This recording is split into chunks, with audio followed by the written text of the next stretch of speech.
সব নিউজে দেখলাম যে ফুচকা খেয়ে কারিনা আপু ভীষণ অসুস্থ হয়েছিল। সেদিন থেকে আমি ফোন করেছি যে বাইরের ফুচকা আমি আর কখনোই খাবো না। কিন্তু আজকে হঠাৎ করে মনে হলো যে আমার ফুচকা খেতে হবে, খুব মন চাচ্ছিল। তাই আমি ঝটপট বানিয়ে নিলাম ঘরে এই মজাদার ফুচকা। আর এত টেস্টি হয়েছিল, চলেন আপনাদের সাথে শেয়ার করি আমি কীভাবে এই ফুচকাটা তৈরি করেছি। এখানে প্রথমে আমি একটু টক ভিজিয়ে নিয়েছি আলাদা একটা বাটিতে।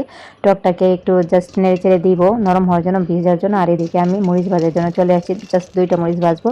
আর মরিচ ভাজা শেষ হয়ে গেলে আমি ভেজে নিব ফুচকাগুলা, যেটুকু আমার লাগে ততটুকুই আমি ফুচকা নিব। ফুচকাগুলো জাস্ট অল্প পরিমাণে তেল দিয়েছি, আমি বেশি ফুচকা ভাজবো না, তাই বেশি ফুচকা ভাজলে বেশি তেল দিতাম। তারপরে আমার এই ফুচকাগুলো ভেজে অনেকটাই তেল বেঁচেছিল। আর দেখেন আমার এক শেষ পর্যায়ে 2টি ছিল টুকুস, এই 2টাকেও ভেজে নিলাম। আমার ফুচকা ভাজা শেষ।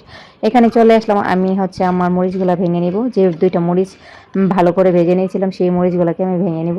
আর এদিকে টকটাকে আমি একবারে পরিষ্কার করে করে নিচ্ছি, এই খোসাগুলো ছাড়িয়ে নিচ্ছি, টকের রসটা জাস্ট রেখে দিব।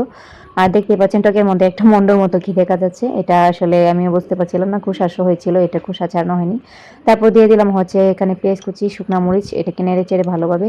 আর দিয়ে দিব হালকা পরিমাণে একটু লবণ দেওয়ার পরে এই টকটাকে ভালোভাবে নেড়ে চেড়ে মিক্স করে নিব। আর চিনি দিয়ে দিলাম স্বাদ মতো, আপনারা যদি চান টকটা বেশি মিষ্টি করতে তাহলে আরও চিনি দিতে পারেন। আর একটু দিয়ে দিলাম মরিচের গুঁড়া।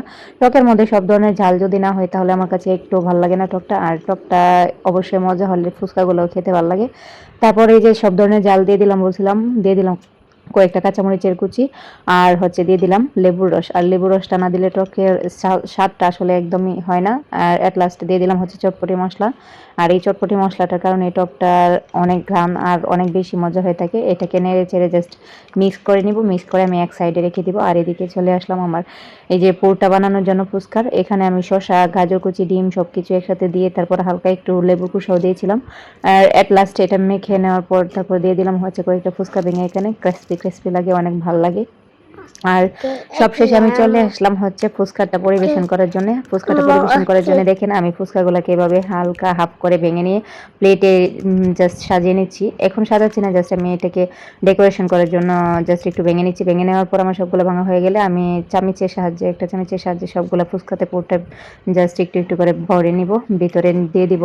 আর এদিকে আমার সবগুলা ফুচকা এরকম পুরটা শেষ হয়ে গেলে ভরা, এদিকে আমি টক একটু দিয়ে এটাকে ডেকোরেশন করে নিব। ডেকোরেশন করে নেওয়ার পর দেখতেই পাচ্ছেন টকটা নিয়ে নিলাম। টকটাকে দিয়ে তারপর আমি এখানে উপর দিয়ে একটা ডিম জাস্ট কুচি কুচি করে গ্রাইন্ড করে দিয়ে দিলাম। তারপর দিয়ে দিব ডিমটা গ্রাইন্ড করে দেওয়ার পরে গাজর একদম মামারা যেভাবে সাজিয়ে নেয় আমিও চেষ্টা করেছি সেইভাবে সাজিয়ে নেওয়ার জন্য।